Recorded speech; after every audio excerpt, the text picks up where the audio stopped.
ॐ अज्ञानतिमिरन्धस्य ज्ञानाञ्जनशलाखया चक्षुरुन्मिलितं येन तस्मै श्रीगुरुवे नमः। नमो ॐ विष्णुपदाय कृष्णपृष्ठाय भूतले श्रीमते भक्तिवेदान्तस्वामिनिति नामिने। नमस्ते सरस्वती देवे गौरवाणी प्रचारिणे निर्विशेषशून्यवादी पाश्चात्यदेशतारिणे। जय श्री कृष्ण चैतन्य प्रभु नित्यानंद श्री अद्वैत गदाधर श्रीवासदि गौर भक्तवृंद। हरे कृष्णा कृष्ण कृष्ण हरे हरे, हरे राम राम राम हरे हरे। हरे कृष्ण। तो नारद जी आगे कहते हैं, कामाद द्वेषात भयात स्नेहात यथा भक्तेश्वरे मनः आवेश्य तद अघम हित्वा बहवस्तद गतिम गतः। वो कह रहे हैं,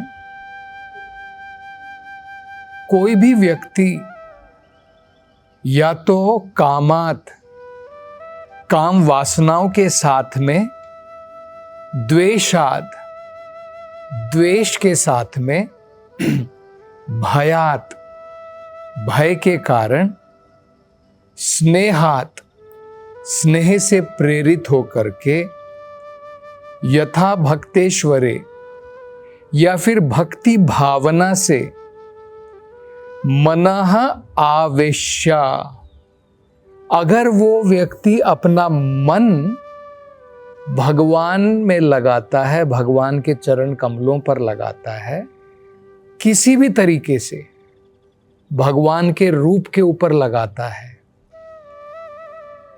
तो तद अघम हित्वा क्या होगा, उसका फल क्या होगा? जो भी उस व्यक्ति के पाप कर्म है, वो कितना भी पापी क्यों ना हो, उसके पाप कर्म नष्ट हो जाते हैं। अघम का मतलब होता है पाप कर्म, हित्वा मतलब उसको वो छोड़ देता है, सारे पाप कर्म उसके चले जाते हैं, नष्ट हो जाते हैं। फिर वो क्या कहते हैं, बहवस तद गतिम गताः, और उस व्यक्ति को भौतिक संसार से गति की प्राप्ति हो जाती है। सदगति की प्राप्ति का मतलब क्या होता है? उसको इस संसार से मुक्ति की प्राप्ति हो जाती है।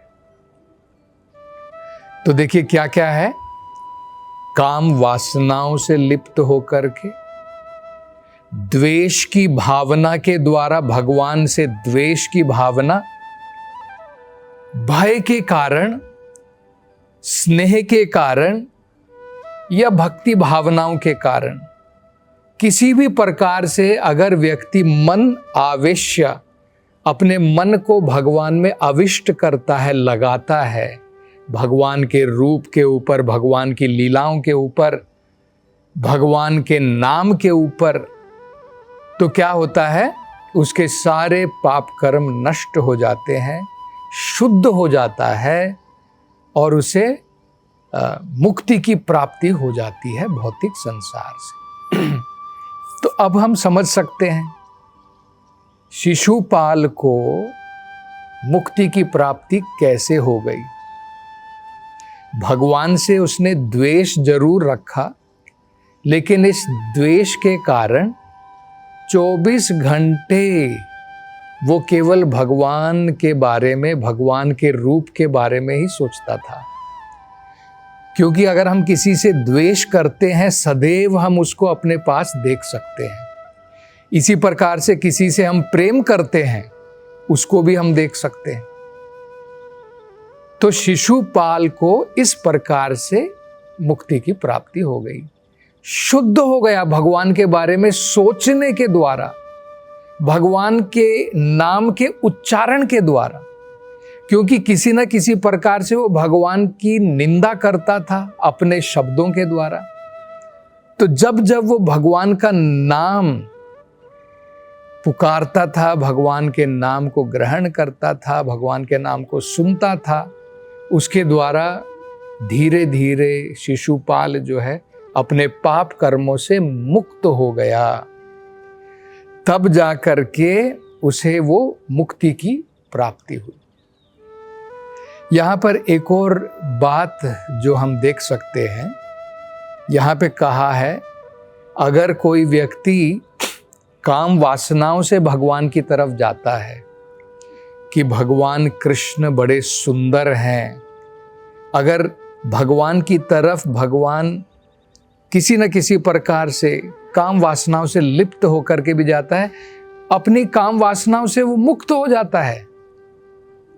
जैसे देखिए, ये हम देख सकते हैं भागवत में ये उल्लेख किया गया है, अगर कोई व्यक्ति भगवान कृष्ण की गोपियों के साथ में जो लीला है, जैसे भगवान का रास नृत्य था, रास लीला थी, अगर उसका कोई सही जगह से और क्रमशः धीरे धीरे, भागवत हमें सबसे पहले प्रथम स्कंद से पढ़नी चाहिए, बाद में द्वितीय स्कंद, बाद में तृतीय, इस प्रकार से दशम स्कंद।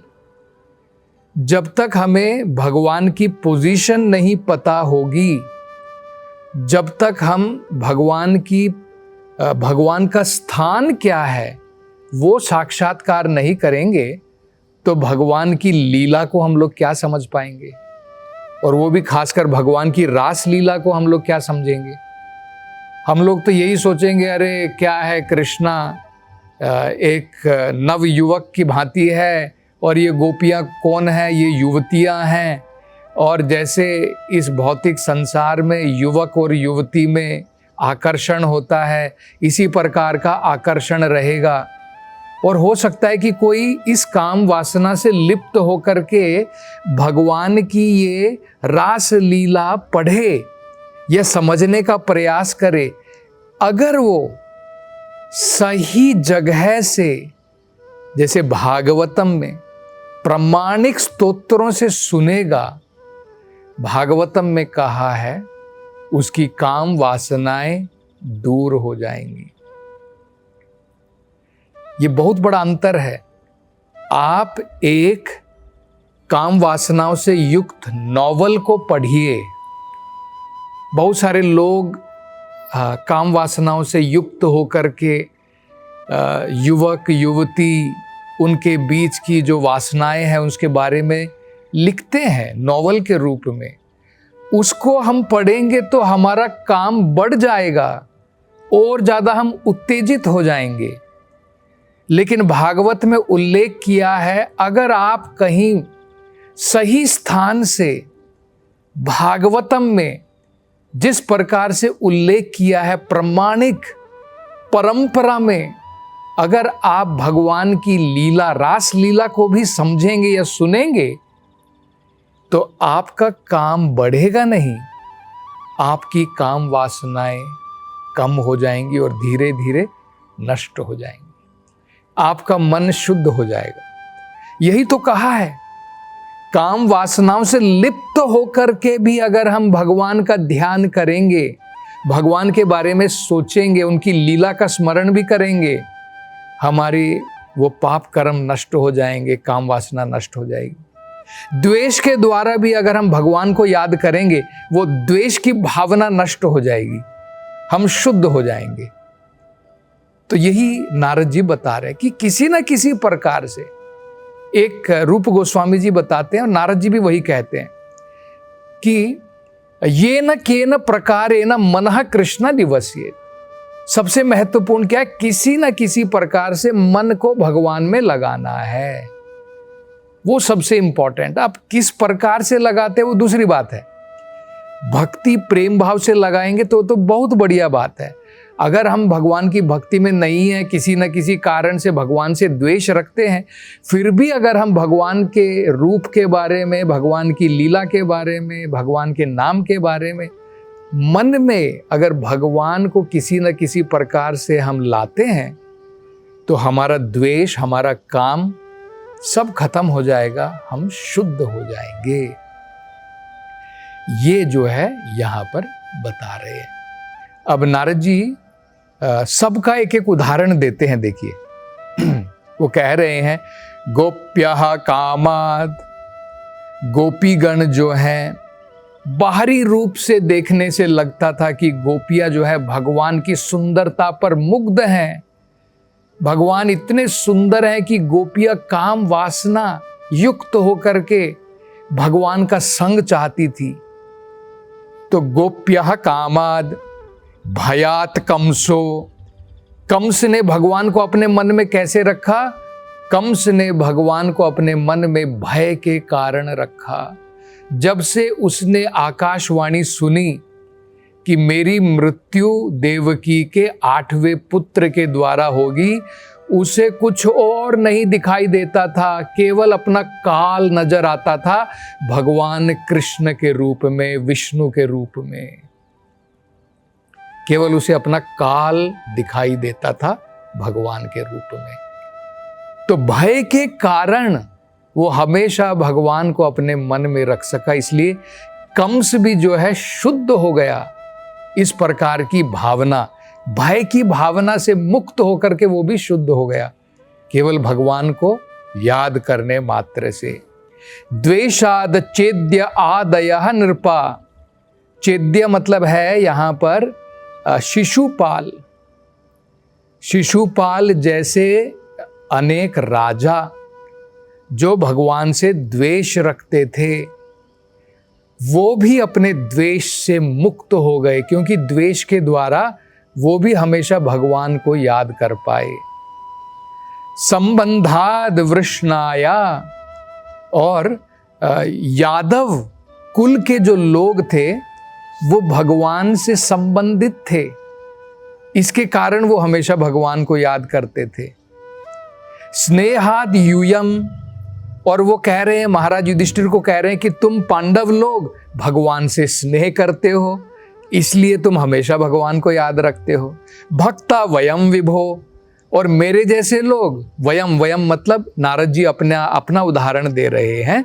भक्त्या, हम भगवान की भक्ति के द्वारा भगवान की कृपा प्राप्त करते हैं। तुम्हें भगवान की कृपा भगवान से स्नेह के कारण प्राप्त हुई, यादवों को भगवान से संबंध के कारण प्राप्त हुई, और शिशुपाल जैसे जो अन्य राजा थे जो भगवान से द्वेष करते थे, उनको भी भगवान की कृपा प्राप्त हुई। काम वासनाओं में हो सकता है बाहरी रूप से लगता हो कि गोपियां भगवान की तरफ काम वासना से युक्त होकर के भगवान की तरफ आकर्षित हुई, उनको भी भगवान की कृपा प्राप्त हुई। कंस को भी भगवान की जो भय के कारण भगवान को हमेशा अपने मन में रखता था, उसको भी भगवान की कृपा प्राप्त हुई। अब यहाँ पर ये एक बड़ी महत्वपूर्ण बात समझने लायक जो है, जो गोपियों का उदाहरण दिया है, ये केवल हमारे स्तर से देखें, हम जैसे बुद्धि वाले लोग अगर हम देखें कि गोपियां भगवान की तरफ आकर्षित हैं, तो हमें देखने से लगेगा कि वो काम वासनाओं से पीड़ित थी, लेकिन असल में वेदों में बताया है गोपियों का जो प्रेम है वो काम वासना नहीं है, वो भगवत प्रेम है। और कौन से रस में है? माधुर्य रस में है। और माधुर्य रस में भी 2 प्रकार के रस होते हैं। देखिए, ये अलग अलग प्रकार के भगवान के साथ हमारे रस का आदान प्रदान हो सकता है। एक होता है जिसको कहते हैं शांत रस। शांत रस का मतलब होता है भगवान और हमारे बीच में बहुत ज्यादा आदान प्रदान नहीं है, शांत रूप है। जैसे उदाहरण के तौर पर भगवान है और भगवान के जो है वृंदावन में लताएं हैं, पेड़ हैं, वो शांत रस में भगवान से जुड़ी है। उससे थोड़ा ऊपर होता है दास्य रस। तो भगवान के बहुत सारे ऐसे गण थे जो भगवान की सेवा में लगे थे, दास्यता में लगे थे। जैसे जब भगवान द्वारकाधीश के रूप में थे तो भगवान के अनेकों सेवक गण थे जो भगवान को चामर हिलाते थे, वो भगवान के दास के रूप में भगवान की सेवा करते थे। तो शांत रस से बढ़िया है दास्य रस, दास्य रस से भी ऊपर होता है साख्य रस, सखा का रस। दास्ता में क्या होता है, भगवत और भगवान का भक्त जो है, भक्त अपने आप को सेवक सोचता है और भगवान को अपना मालिक। साख्य रस में क्या होता है, भक्त और भगवान बराबर, क्योंकि दोस्ती जो होती है वो बराबरी में होती है, उसमें कोई छोटा बड़ा नहीं होता है।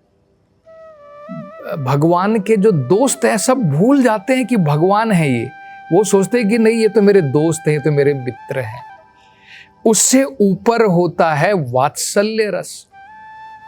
वात्सल्य रस में क्या होता है, भगवान की पोजीशन छोटी हो जाती है और भक्त की पोजीशन बड़ी हो जाती है। जैसे माता पिता, माता यशोदा, नंद महाराज, उनके सामने कृष्णा जो है उनकी सेवा में लगे हैं। कभी नंद बाबा की जो है पाँव की जो चप्पल है, खड़गा है, वो अपने सर के ऊपर उठा करके लेकर के जा रहे हैं। माता यशोदा छड़ी लेकर के कृष्ण के पीछे भाग रही है। तो भगवान का भक्त बड़ी पोजीशन ले लेता है, भक्त छोटी पोजीशन ले लेता है। और माधुर्य रस जो होता है, भगवान तो अपने भक्त को बिक ही जाते हैं। जैसे गोपियां हैं, उनका प्रेम इतना है, भगवान गोपियों से कहते कि मेरे पास में कुछ भी वापस देने के लिए नहीं है। तो ये जो गोपियों का जो प्रेम है, ये माधुर्य रस में है। और माधुर्य रस में भी पराकीय भाव में है, स्वकीय में नहीं है। स्वकीय मतलब जिनकी शादी होती है, पराकीय मतलब प्रेम का बंधन होता है। तो ये सोने के बराबर है और हमारा काम ये लोहे के बराबर है, दोनों में बहुत अंतर होता है। तो और आगे नारद जी क्या बताते हैं, इसकी चर्चा हम अगली कथा में करेंगे। हरे कृष्णा। हरे कृष्ण मूवमेंट के संस्थापक आचार्य श्रील प्रभुपाद की हार्दिक इच्छा थी कि भगवान श्री कृष्ण और श्रीधाम वृंदावन की महिमा का पूरे विश्व में प्रचार हो। मथुरा वृंदावन में निर्माणाधीन गगनचुंबी वृंदावन चंद्रोदय मंदिर श्रील प्रभुपाद के इस उद्देश्य को समर्पित है। यह परियोजना वृंदावन को विश्व मानचित्र पर एक अनुपम छवि प्रदान करेगी। स्कंद पुराण में उल्लेखित है कि भगवान श्री कृष्ण के लिए एक मंदिर का निर्माण प्रारंभ करने मात्र से 7 जन्मों में किए गए पापों का नाश हो जाता है और ऐसा करने वाला व्यक्ति नरकीय लोकों में कष्ट भोग रहे उसके पूर्वजों को मुक्त कर सकता है। अतः एक सुनहरा अवसर है भगवान श्री कृष्ण के लिए विश्व के सबसे ऊंचे मंदिर के निर्माण में सहयोग देकर सर्वोच्च पुण्य का भागीदार बने। 1 स्क्वायर फीट मंदिर निर्माण सेवा राशि 2100 रुपए मात्र। अधिक जानकारी के लिए संपर्क करें 8585850033 एवं 77259 77260।